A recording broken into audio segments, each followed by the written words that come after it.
On today's show, we have David Richardson and Mr. Roosevelt Pitts in the house. Both board members of Put Tools in Schools are going to be talking about the Put Tools in Schools initiative and what the future looks like. About Your House is brought to you in part by PutToolsInSchools.org, connecting students to tools of the trades and raising awareness of the many career pathways. About Your House is also brought to you in part by Queen City Home Store. Queen City Home Store is a family-owned store that's been serving the Carolinas for over 70 years. They're the largest independent appliance retailer in the Carolinas, constantly growing and taking pride in the experience they offer customers with a knowledgeable sales staff, product selection, and lowest price guarantee. So sit back, relax, and enjoy some time with us as we spread a little love. And now, here's your host, Ray Terry. Hey, and good morning. Welcome to another edition of About Your House. We're here at the podcast studio at the Toolbox. What is the Toolbox? It's an interactive workspace in North Charlotte, up in the Dorada community. A lot of people that are new to Charlotte don't know where the Dorada community is. Well, it's up here. It's up near the college and the IKEA. Most people know the benchmark called IKEA. And, well, that's where we're at. We're up on that part of town. And what we want to do today is talk about Put Tools in Schools and the labor, not so much a labor problem, but mental health problem. Well, then I could take that on into several other categories as well. But the big point we're going to try to talk about, not going to try, we're going to talk about, is what we need to do as a community to turn the tide. Turn the tide back to the trades, about working with your hands, critical thinking. And I know I talk about this a lot, folks, but it's critical. And I've got Roosevelt Pitts to my left, and I got Mr. David Richardson to my right, and we're going to have a discussion here. Roosevelt Pitts, good morning, sir. Good morning, Ray Terry. It's great to be here on About Your House and be part of Put Tools in Schools. First time you ever been on a radio podcast, whatever? Maybe? Well, to this magnitude, yes, sir. Never been, did a little small things, but nothing that's this big like being with Ray Terry and Put Tools in Schools and About Your House. Well, I've got to talk about Roosevelt here a little bit. You know, nothing, I believe the old thing that God didn't put us here to be alone. He put us here to work together, create together, and be a team together. I don't care what color you are, what country you're from. It doesn't matter to me. We all got to work together. And I'm going to tell you something. Mr. Roosevelt Pitts here has been a godsend to me because we're over here at the Toolbox. And, well, David Richardson, good morning, sir. Good morning, Ray. Thanks for having me over. I appreciate you coming in. You drove in here from Gastonia area, Gaston County. No, you're Iredell County. I'm way out in West Lincoln. West Lincoln? Yes. But you're working with the people in Gaston County. Yeah, I do a lot of work in Gaston County, yeah. I got you. But you came up here from the west side, you might say. Yeah. And I appreciate you coming here and talk about this topic. But you were up here. Well, have you been here twice now? Yeah. You've been up here twice. Mm-hmm. What's your feeling about what you see today up at the Toolbox? I see a lot of progress, positive. So I see that you're getting things in place. I think going to be a lot of excited people, a lot of career exploration, if you will. I see a lot of that happening, and that's what we need. We need something that's going to motivate, inspire, and basically be the hook, if you will, to get young folks interested and motivated. And folks, we need to do that for various reasons. And you're suffering. It's currently, after being in the industry for 56 years, I see a tremendous downfall in quality, knowledge, experience, professionalism. I can go on and on and on. In other words, yeah. Our work ethic and our work arena is not what it was 20 years ago. Right. To say the least. Now, what can we do about it? And that's what we're all about and what we're going to talk a little bit about. Well, we're going to talk a lot about it, actually. Roosevelt Pitts, can you tell me where you're from? I'm originally from Spartanburg, South Carolina. I come to Charlotte in 1983. That tells you how young I am. I used to manage restaurants, and I got transferred here, opened up restaurants here with Hardee's. And I didn't know you were in fast food. yes, sir. Yes, sir. I did 25 years in the fast food industry. I worked at Hardee's when Jerry Richardson was just expanding to Charlotte. I got started out here on Sugar Creek Road with Shep Langdon at Hardee's, and moved on from there and got into the construction industry. All this time I've known you, and I didn't know. Now, you had brought up in conversation several times Hardee's and Jerry Richardson, what have you, but I didn't know you worked with Hardee's. Yes, sir. 25 Yes, years. sir. Yes, sir. I worked in the industry. I worked at Hardee's for about 10. I worked for McDonald's and worked at different restaurants, because that's when the restaurants was really about service and quality of food. And What were your thoughts on working at fast food? well, when I started out when I was young, out of high school.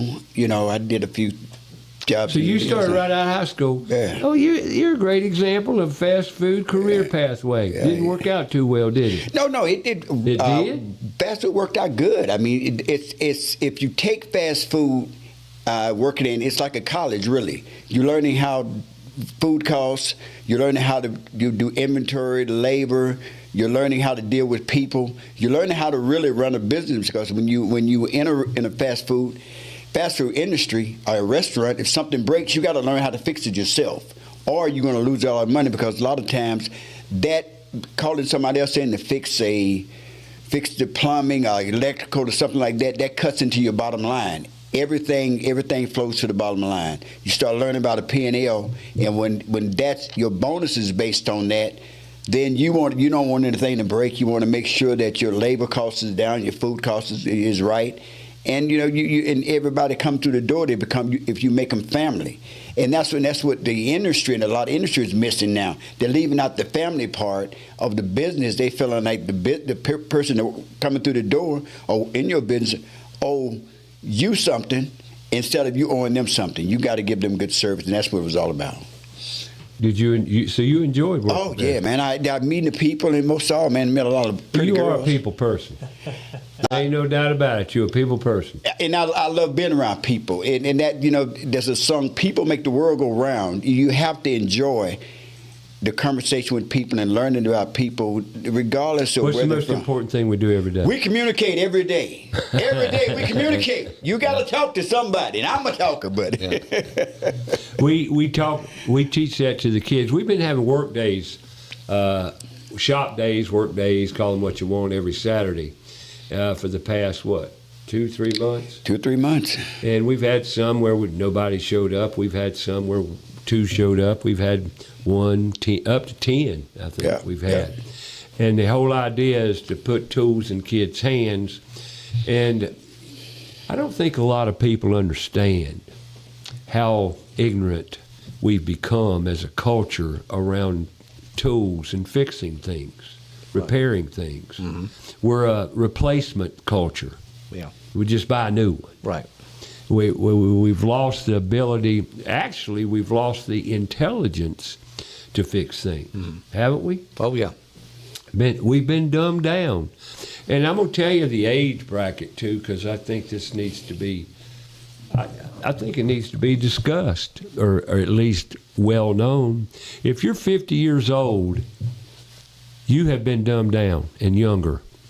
Wouldn't you say so, Mr. Richardson? Right. If your family, we still have folks that may live out on the farm, stuff like that. Oh, rural. Yeah. Very rural. And they still have some interactions outside in a mechanical space, in a where you fix things, where you do things, where you have things to do every day.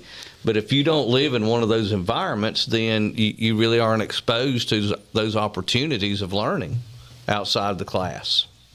And therefore, if you were raised in a big city or a city environment such as Charlotte's deplorable as far as working with creativity and the trades and tools, and put tools in schools.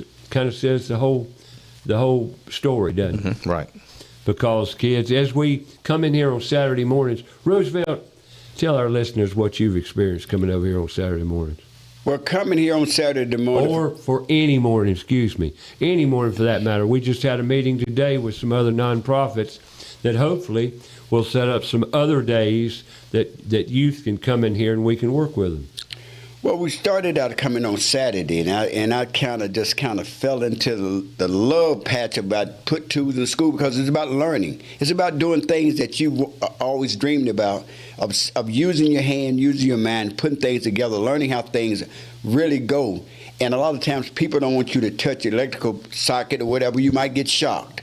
Or if you turn the table saw, or you might cut your hands off. Well, move your hand out the way. And the thing is that we when I was coming up, we had shop, and you learn how to use a drill press. You learn how to use tools and things like that, and it gave you a sense of worth. When you bring the youth in here, even adults in here, when they start working with their hands and they got to think. We have a thing around here that Mr. Ray is always think, and when you thinking about it, it's a beautiful thing. Yeah. Well, shut that door, Roosevelt, please, sir. Excuse me. The thing about thinking, and I've told this story many times. My first supervisor, boss, superintendent that I ever worked for in construction, one of the things he would do every day was pound his fist on the table and say, "Think, think." And he would yell it. The whole construction trailer would rattle. He'd pound his fist on the desk. And I got so good at thinking, I could tell you what he was thinking before it ever come out of his mouth. But he was a great leader. He was a great manager, and he taught me a lot about construction. Yeah. He taught me more collectively than any other person I've ever worked for, along with some teachers I had, like my drafting teacher. But speaking of the way we behave around the kids, I'm a little stern. I believe in the tough love principle because tough love just doesn't seem to exist anymore, does it? Right. Everybody's afraid to say something harsh to kids. And an event happened Saturday, and I'm going to share it with our listeners. I got folding rule. You know what folding rule is. Oh, yeah. You don't see many of them anymore. Well, I had a brand new one. And kids, to tell you how ignorant most kids and young adults are, and I say young adults, I give them a folding rule to, what is this? Open it. And they try to pull it like an accordion. Well, folding rule, what do you do with it? You fold it up. Well, he broke one of the young career-minded gentlemen here, 17-year-old, broke it. He broke it, just literally broke it. I kind of went ballistic. Not totally. I wasn't too bad, was I? No, you just being Ray. I just being me. Okay. That works. Yeah. But anyway, but he won't forget it, will he? No, he won't. He won't forget messing that folding rule up. And then we had several other students here Saturday that want to take the broken pieces home with them. I said, sure. Yeah. Anything to help you learn how to read a tape measure, a ruler. That's what we're in for. So, but you know what? The only time you're going to learn anything, the only time you really learn something that drives it home is when you apply it. Right. Wouldn't you agree? Oh, yeah. How about you, Mr. Pitt? And when you mess up. That's messing up. And you got to mess up. And people are so afraid of making a mistake. Right. They feel like they got to do everything perfect, got to do everything right. No, that's how you learn. You come here to learn because you don't know what you don't know. You don't know what you don't know. That's a fact. Well, once again, we're going to have workshops, and if you go to puttoolsinschools.org, look on the events tab.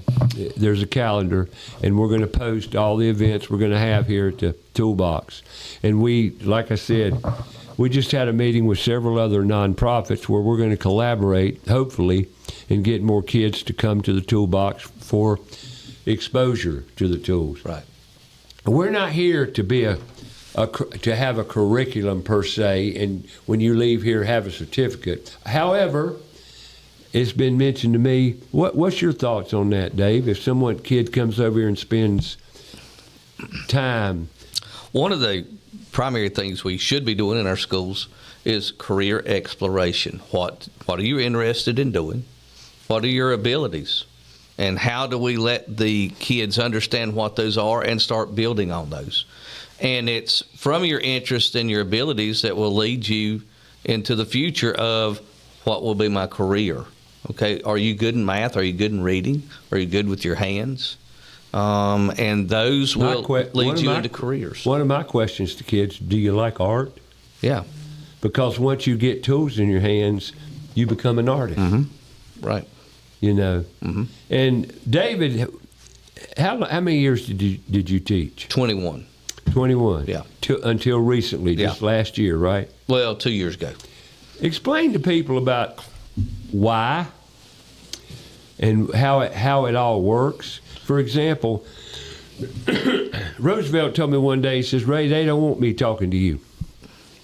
Right? That's right. That's right. Why don't they want me Because they want to keep us separated. Because when I come around you, then I start asking questions about HVAC. I start asking questions about electrical. I start asking questions about plumbing. And then when you start showing me these things, then I become, oh, wait a minute, that's not as hard. We put a 50 amp circuit breaker in, and when I watch Ray do it, I'm like, wait a minute, hold up. I can do that, hot on hot. Wait, is that all? That hot on hot? That neutral? Wait a minute. And then we put the cripple nipple in, and it's like, wait a minute, hold up, this is not hard. Because Ray becomes a teacher, and then once Roosevelt learned, he goes and tells somebody else and make them want to come to the toolbox. Now they're excited. Now you got a bunch of people excited. Now all of a sudden Ray becomes a bad guy because he's making people realize that you can find your dream. And when you start empowering yourself and you start getting around other people, and they're like, wait a minute, David, wait a minute, what did he say? Oh, he does robotics, because as long as you're dumb, you can control me. But once I wake up and I start thinking for myself, I don't need your sympathy, I don't need your gifts. I need you to show me how to do stuff. How does that play into the economics of the system? Right. Yeah. Independence, skills, being able to control your own destiny. But our schools get money based on data. Right. And this doesn't supply them with data. Correct, yeah. Therefore, and they get their funding from data and test scores. Right, test scores. That's what I want you to explain. Well, like you did out in the toolbox to the other people. Yeah, our public schools have funding metrics. It's typically data, test scores, graduation rates, discipline, suspensions. All that data needs to be positive. Or if it ain't positive, you don't get money.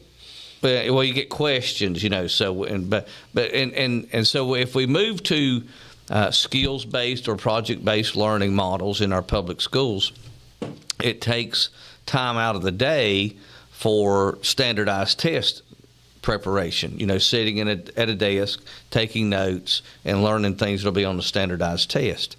So that's the friction. Our system's set up for standardized data. Data is cheap and simple to get, and our funding metrics are based on that. And then when you try to go into a skills or a project-based learning environment, then you're taking those students away from basically sitting in a seat all day.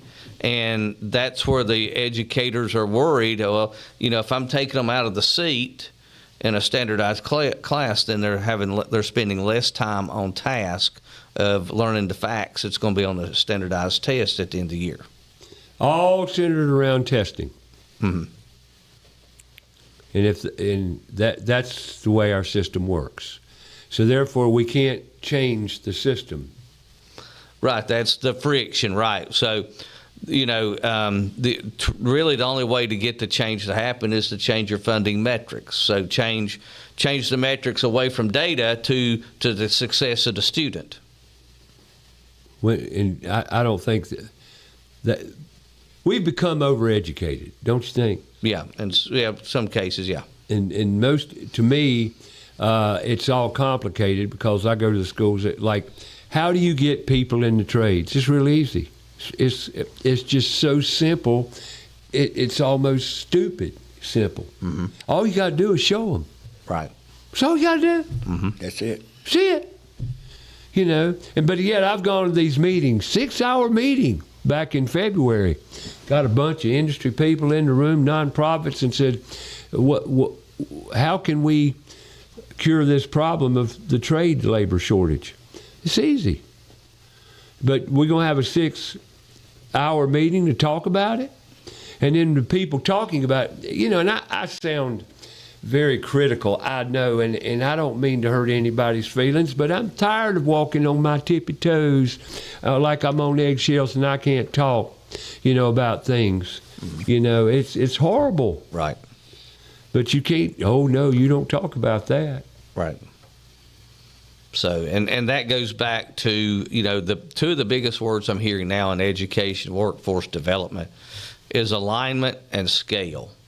So how do we... More education terms. Well, yeah, but it's applied to I see more and more application of the education terms to the outcome of the student. So we know what a career needs. So how do we align the education of that student to start matching these careers?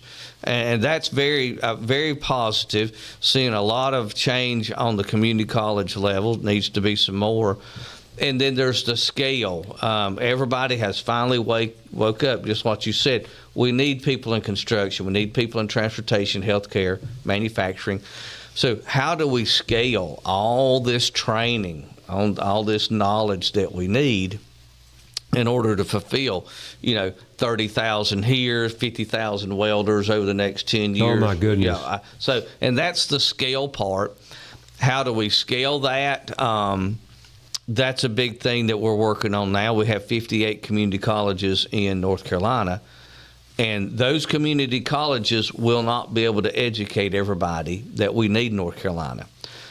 So we need to move the alignment back into our middle and high schools, and to meet that requirement for the scale. Exactly. But in saying that, and you're right, you're exactly right. But here's the problem with that. Where are the instructors coming from? We're so deep in a bucket. We're so deep in the dirt right now. Mm-hmm.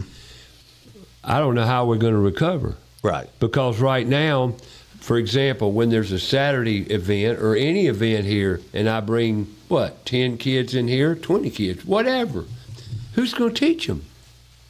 Who's going to instruct? And I'm not talking about one trade. I'm talking about plumbing, electrical, automotive, HVAC, welding, and the list goes on and on and on. Well, one man, now, I know a lot of stuff. I'm not bragging. It ain't ego. It's just I've done a lot of stuff.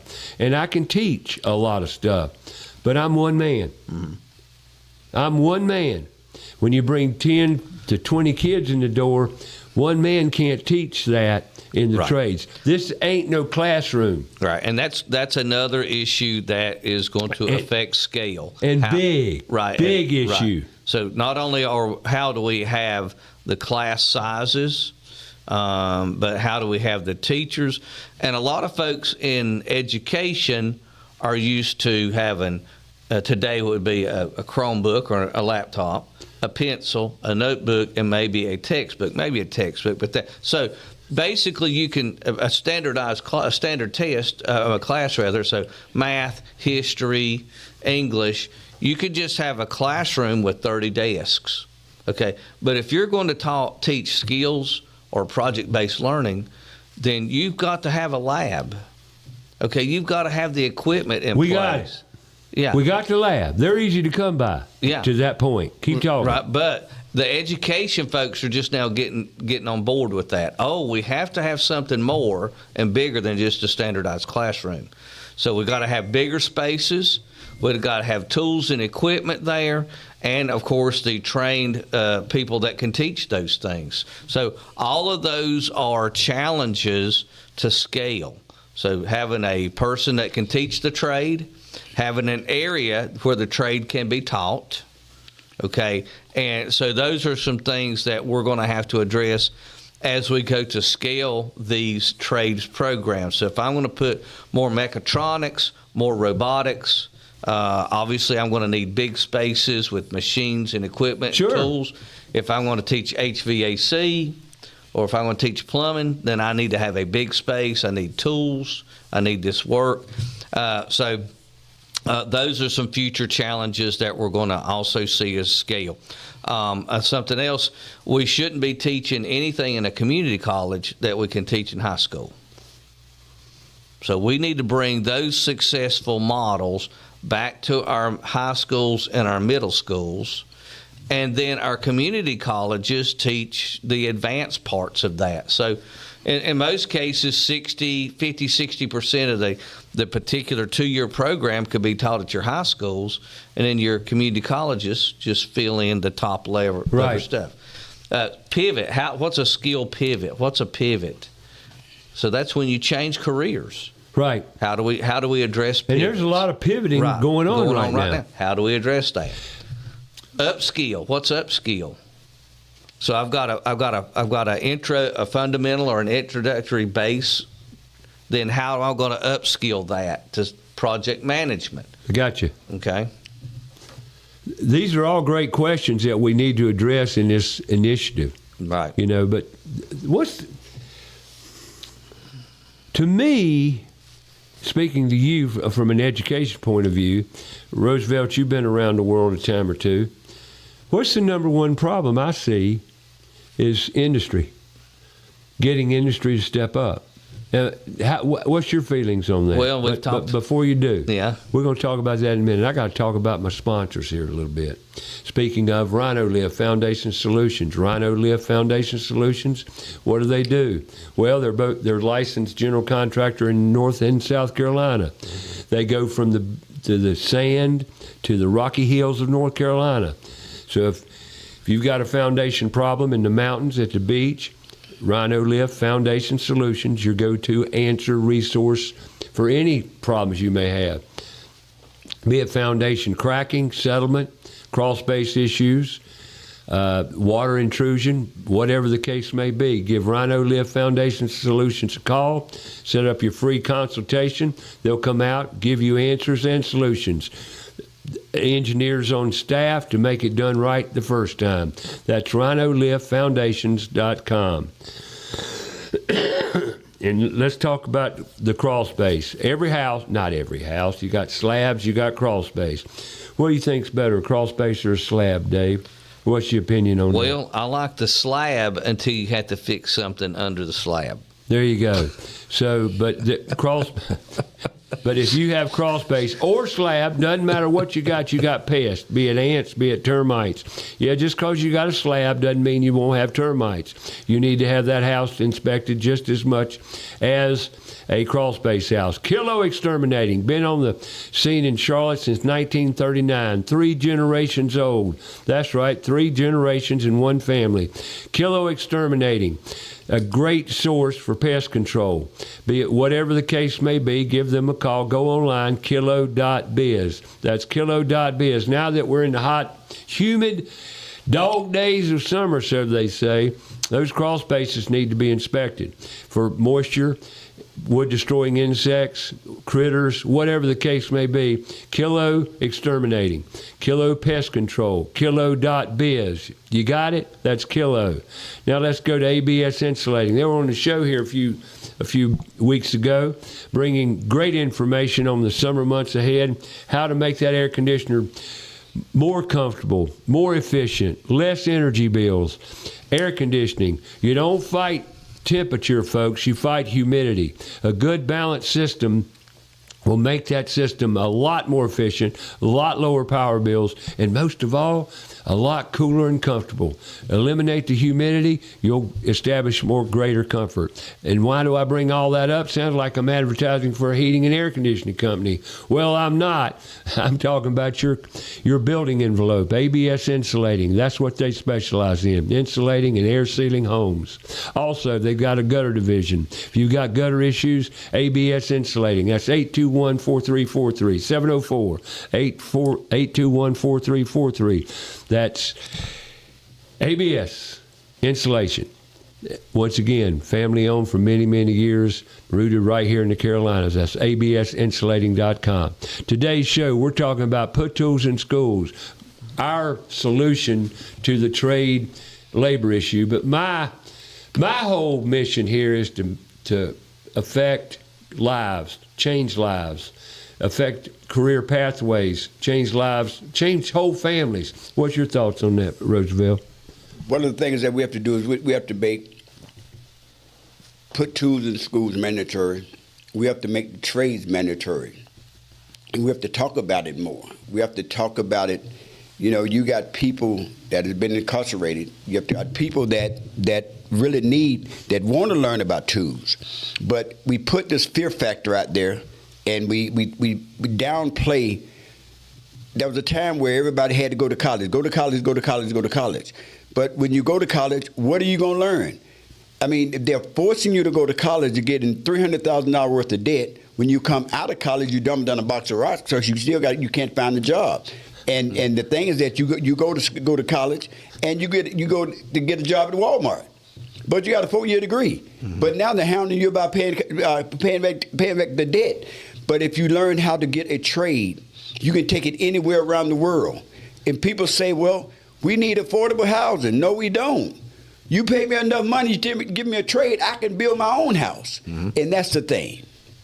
It's like I was Aspire. Have you been to Aspire Trade High School yet? I have not, no. You need to go up there and visit them. Okay, yep. We've now, Put Tools in Schools now has a relationship with them that we're going to, next year during the school year, we're going to develop a good partnership with Aspire Trade High School. And hopefully to inspire other trade high schools. Right. Because we definitely need to go in that direction, you know. So, but the toolbox here, the whole idea behind this concept is to be a connector. A connector of what? We've got a space here, to your point. We've got space, don't we? Yes, that's right. I think we got most of the tools, but we need industry to step up and supply some more tools, more equipment, more materials. Everything in this building is a teachable moment. Right. Everything. We've got light fixtures to change out, fluorescents to LEDs. We've got counters to build. We've got workstations to build. But most places you go into with new schools, you go in there all pristine and all organized. Right. How did it get there? They never let you be participating in the development and the planning of that. Roosevelt here went to tell them about your blueprint reading course. Now this is a great example of the education that you pay for. Well, I went to school to learn blueprint reading. How many years ago? Well, it was I graduated in 23. There you go. Thank you. But it was during COVID, and they told me that we're not going to have the blueprint reading class, but we can try to read it online. Well, that worked one day, and then the blueprint reading went away. But I got an A in the class. But I still don't know how to read blueprints. Right. So I come over to Ray, Put Tools in School. Now, Ray, I want to learn how to read blueprints. He rolled out a blueprint, and he started showing me how to read a blueprint. And I said, wait a minute, hold up. You mean to tell me I spent all this time in school to come over here for you to explain how to read a blueprint, and I get it? Mm-hmm. And I said, well, I guess I'm trying to think who was the dumbest. You know, was me for going to ask a question and not knowing Ray or Put Tools in School. Those are the things that you learn here, folks, with Put Tools in Schools. And it's a great place to be for anybody. You know, when I come in with the youth, with the children, I'm the biggest kid in here because we all learning. It's a sense of pride when you learn about reading blueprints, when you learn about reading a tape measure, when you learn about the safety parts of being in here. We don't just come in here and throw you in here. Everything in here sweeping the floor is a teachable moment. Picking up a shovel, learning about different screws, nails, those are teachable moments. Right. So that's what my blueprint experience now learned at Put Tools in School. And you got an A in the class. I got 2 A's in the class. But you can't read a blueprint. Now in Put Tools in School, that class, I got 2 A's. Well, you know, I brought a roll of big developmental blueprints, big old roll, and laid it out there. And that was a good lesson. Yes. It was a good lesson for me because it brought me current. Everything's drawn on a CAD system today. Computer-aided design, CAD. And I was curious if the blueprints would read scale, an architectural scale. Yeah. And they did. Oh, yeah. They did. Yeah. But they don't all do that. Mm. Well, they did. And then I brought it out an architectural scale, and I showed the kids in Roosevelt here how to read an architectural scale. And you didn't learn that in class, did you? No, because you never pulled the blue. We seen the blueprints in the box, but you never got the opportunity to look at them.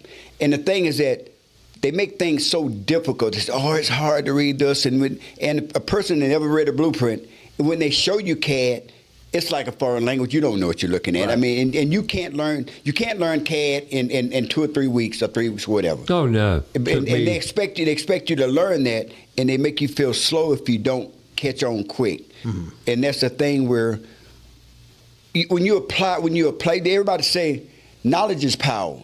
Well, applied knowledge. When you apply that knowledge that you learn, you empower yourself, because once you learn, you say, well, I don't have to work this no good job. I can go get a better job and and take care of myself. Right. Yeah. That's what it's all about. It's empowerment. And you know, the happiest I personally ever is when I finish a job. Mm-hmm. Seriously, at the end of the day, when you finish a job and you went over there at 9 o'clock in the morning, which I start between 9 and 9:30, maybe as late as 10. Why? Traffic. But I always set my sights when I go on a job to do something. Well, I'm going to be, even when we're over here at the toolbox working, we say we make a list of what we're going to do, and we go do it. And at the end of the day, we check our list, and we get it done. Well, same thing when I go out to a job, same thing. You know, here's what we're going to do. Here's how we're going to do it. Let's do it. I want to be out of here at 1:30. You know, then at 1:30, are we done? Wow, we made it. You know, and then we walk out. We get a check. We leave the job. And most of the time, it's cleaner when we left than when we got there. And that's another thing we need to teach these kids. Because I'm going to tell you something. From my experience here in the past 2 months, these kids are not trained, disciplined at all in cleaning up their own messes. Now, are they? No. Mama do it for them. But Mama will do it. Well, your mama ain't Mama here. do it. Yeah.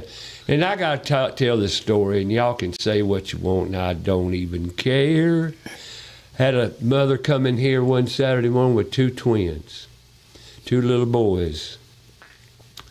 AJ and DJ, because I couldn't pronounce her name if you told it to me. AJ and DJ, okay?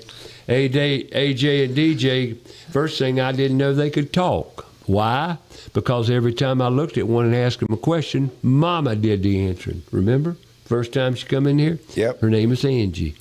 Angie, shut up. Let the kids talk.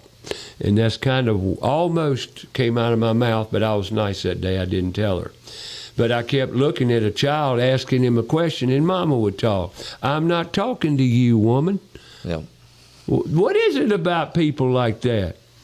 You know, I'm not talking to you. I'm talking, and I go into numerous houses and talk to high school kids, students, start asking them questions, and you know who wants to answer for them? The mama. Yeah. And I have looked at the mom and said, I believe I'm talking to your daughter here, not you. Please let her answer the question. And I have.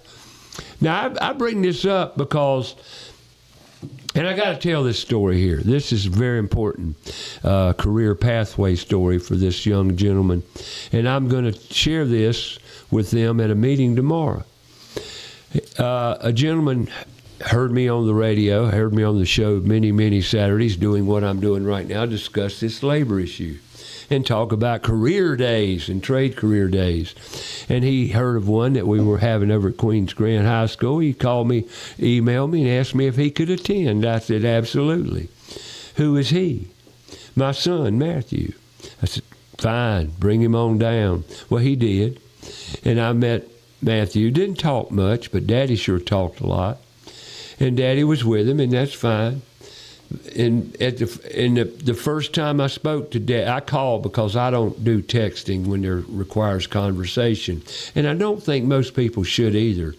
I prefer talking over texting or typing or emailing or any other means of communication other than talking. Sucks. It just doesn't work well. Right. We would agree on that, right? Yeah. So anyway, he called me up and talked. I says, by the way, why are you calling me? What do you mean? I'm calling for my son. I know. Has he got a mouth? Well, yeah. I said, well, then have him call me. Now, I've had this same conversation with, I don't even know how many parents. I says, why is it these parents have got to call and coddle these kids? And I'm speaking to another one right in front of me. Same situation. He didn't call me. Why didn't you call me? I don't know. It's a good question, Ray. I don't know. And I'm not picking on you. Well, yeah, I am too. Because It's all right, I'm used to it. But see, this is what. How are we going to teach the kids to be responsible if we don't tell them, get off your butt and be responsible? But what's the problem? Are you going to anyway? So let me finish the story here. So we did another career day 3 weeks back at Rocky River High. Well, they showed up again, and he's ready to sign up and be a plumber. He wants to be a plumber. Yeah. So Dad was with him, and now here's where it gets detrimental. So Matthew had a interview with the plumbing company, and the plumbing company met him. And bottom line here, he didn't make the cut. And you know why he didn't make the cut? Got any guesses? Couldn't communicate well. He couldn't communicate, relatively speaking, at all without his daddy. Yeah. So Daddy was the interfered. And another thing, during the interview, the student or the young man said that he loved what he was doing. He was working in landscaping. Well, if you love landscaping, why are you being a plumber? Yeah. Now, if you want to be a plumber, man, jump on it because you can make good money and you should go that direction. And the company you interviewed with is a great company, and they will support you and give you a great career pathway. Yeah. But he didn't make the cut. Wow. So Dad once again reached out via email. Ray, he didn't make the cut. Got any other suggestions? Yeah, but you ain't gonna like what I'm gonna tell you. Get off the hind. Yeah, if you get my drift. Mm-hmm. You know what I'm saying? Yeah. Am I right? Yeah. That's right. But this goes on, and it reflects parenting of today. Am I close? Oh, yeah, very close. Am I close? Here's a teacher. I mean, he dealt with parents. Yeah. Why did you parents think you got to take care of those kids like that? God, they gotta work at it. They gotta make mistakes. They gotta fail. They gotta fall flat on their face and get up and learn how. I did, not once, but several times. Good for you. Give you character. But we're going to have a meeting tomorrow because I want to sit down, and I have yet to talk to the young man. And the young man's going to be my focus, not the old man. This is the young man's world, not the old man. Yeah, they need to understand that they're going to be responsible for themselves. Yeah. Have to communicate, have to understand requirements. They have to understand that they're going to have to take criticism. Yes. Constructive or otherwise.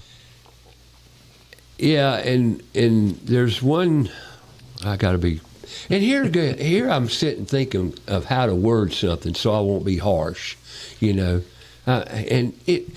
do I have to do that? Well, the real world doesn't coddle. The real world doesn't hold back. Okay, so you're going to be put into situations and environments that are not positive. And you're going to have to deal with those and work through those and come out on the other side. And resilience. You've got to be resilient. They don't teach that in school. No. They teach you to be fearful. Let me tell you a story that happened Saturday. Had a young man out here in Nazir, remember? He's sweeping. Teachable moment. How to use a broom. You'd think everybody knows that. How to use a broom. Not so. He's back here sweeping, and he stops, comes over. There's a dead rat like the world just came to an end. There's a dead rat over here. And I says, so? Well, he said, well, I might be able to catch. I said, boy, you're spitting fear out of your mouth. And that rat, it was how old? Man, petrified. That rat was so old it flattened itself out. Yeah. But that young man was so fearful that rat. Now here again, simple education. Did I walk over to him? No, I fussed at him about being scared of a dead rat. Did I not? One of the things that we're taught to be fearful. Yeah. And the thing is that you don't know what you don't know. Goodness. And a lot of the things with parents and women, they try to live their dreams through their children's eyes. I don't want you to mess up. But when you say I want to protect you, I don't want you to go through what I went through in life. Well, that's the wrong thing to do. Because it's like the thing is that my mother raised 10 children. I think she did a good job. I was more afraid of the police my mother than I was the police. Get the police. I'm scared of my mama because I didn't want to deal with the period at all. So, but the thing is that parents, instead of letting if your child fall, scratches, oh, my baby fell, he hurt his knees, or he scratched, he got a scratch. You want to get scratches in life and tell people, you may cuddle your child, or you may try to protect your child inside the house, but they got to go out and face the real world. And the one thing is that we don't want to hurt anybody's feelings by telling them the truth. And when you really tell them the truth, and the truth about the matter is some things that everything that when they took trades out of the schools, they created a bunch of ignorant people. Because you created dependency, and that's what codependency. We are teaching in our education system. We're teaching the curriculum of codependency. Yeah, that's really what they're teaching. Right. Don't do anything unless you ask me first. Right? Oh yeah. Pretty much it. Codependency is what we're teaching the kids. Now, I got a test question for any kid that's a senior, and he walks through the door. I'd say, have you ever mowed grass? You ever mowed grass? Oh, yeah. You ever mowed grass? You ever mowed grass? Yes, many times. Show me a kid that never mowed the grass, and I'll show you a doomed kid. Yeah. Pretty much, right? Yeah, right. Now, yeah. I know that's relative. I know some of y'all saying, oh, that's foolish for you to say such a stupid thing. Some of them could have been living in apartments their whole life, I guess. This question still lies. No, I get it. I understand. Man, I cut grass at 10 years old. I was cutting grass making money at 10. Oh, yeah. I was pushing that lawnmower, and I was fixing it, too. Because if it broke, who was I to rely on? Take it. Mom, come get me. Let's put the lawnmower in the trunk and take it and get it fixed. Heck no.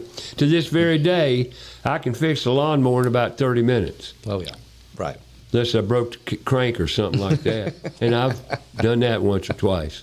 We test a lawnmower now, let me tell you. And we never bought a new one. We'd go down the street and find one on the street.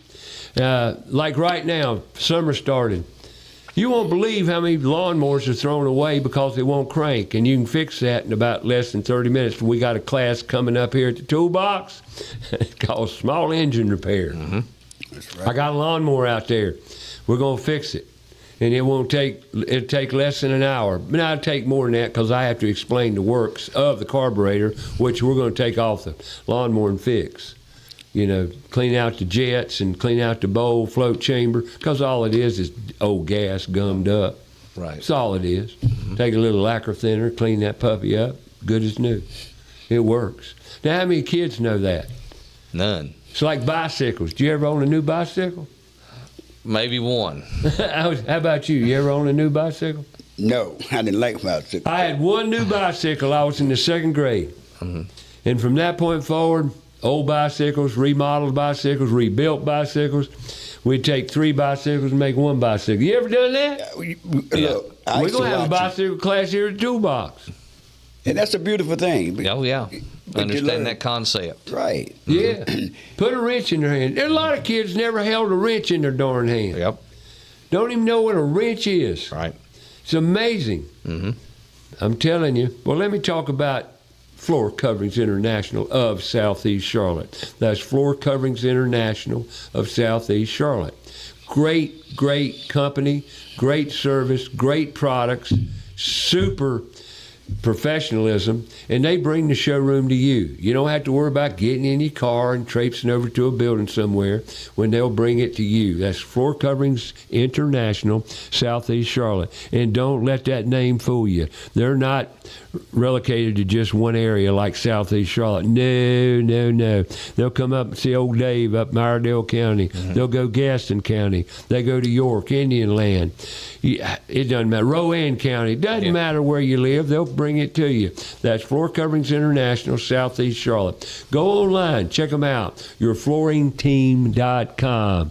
And let me talk about Queen City Home Store. Look. That's a beautiful store. Since 1952 in the Charlotte market, Queen City Home Store bringing you great products, great prices, great product selection. And I'm going to tell you, the staff is incredible. They're going to get it for you, best possible price, best possible product to suit your needs in your situation. Be it furniture, be it bedding, media, TVs, appliances for the kitchen. They got it. Queen City Home Store. Go online. You can even shop online. QueenCityOnline.com. Give them a call at 704-391-6000. That's 391-6000. QueenCityOnline.com. Today, we're talking about education, the pros and cons. Like you hadn't heard it enough, we're just getting started. Yes, that's right. Put toolsinschools.org. Check us out. We got things to do. The kids are what we're talking about here. Mental health. I know one thing. Once you grab the concept of tools, repairing things, critical thinking, you'll never be without a job. Yes, that's right. Never. Because you can go pick up something. And you know, the economy's not really robust right now, although they're telling a lie or two to cover it up. But the economy's not really robust, and there's a downturn I'm feeling. Well, my barometers are companies out in the field doing the work every day, such as McGee Brothers Masonry. When McGee Brothers Masonry slows down, that's an indicator. Right. And McGee Brothers Masonry is one of the largest, most successful masonry companies in the country. Did you know that? No, I didn't know that. Yes, sir. They're at every major competition in the United States each year. At Vegas. Right. They're there. So what's the answer to the economy? And your take too, real quick. Well, you don't have to be real quick. You can be real slow. What's your idea of AI and how it's going to affect the playing field? I think AI will be, could be a tool. It's something. It is a tool. Something that we could use beneficially. It will obviously replace a lot of repetitive tasks, things that are like coding and things like that. But it's also going to allow for efficiencies in manufacturing. So I think we're going to see manufacturing really being able to use this tool. Of course, prototypes and all that types of stuff. Just untold stuff that's going to be able to be developed through AI. But going with that, then you're going to see some concentrations back in skills and trades. The skills and trades needed to support the AI, to keep AI working and advancing. So I don't see it replacing. I do see it replacing jobs. I don't see it replacing people because, as I said before, we can pivot and upskill people. Yes. And that's where this is coming. So we need to pivot people. We need to upskill people to where they are in positions with skills and abilities, right, to handle this. So I see it as a positive if we can get in front of it. And those are your pivots, upskills, of course, going to scale with these education systems that are focused on student success. Do you have a trade? Do you have a skill? Do you have an ability? Can you apply yourself? Can you do the critical thinking needed to stay ahead of this situation? We keep using the word critical thinking. You notice that? Oh, yeah. Critical thinking. And the reason being is because if you get a group of kids together, it's pretty non-existent.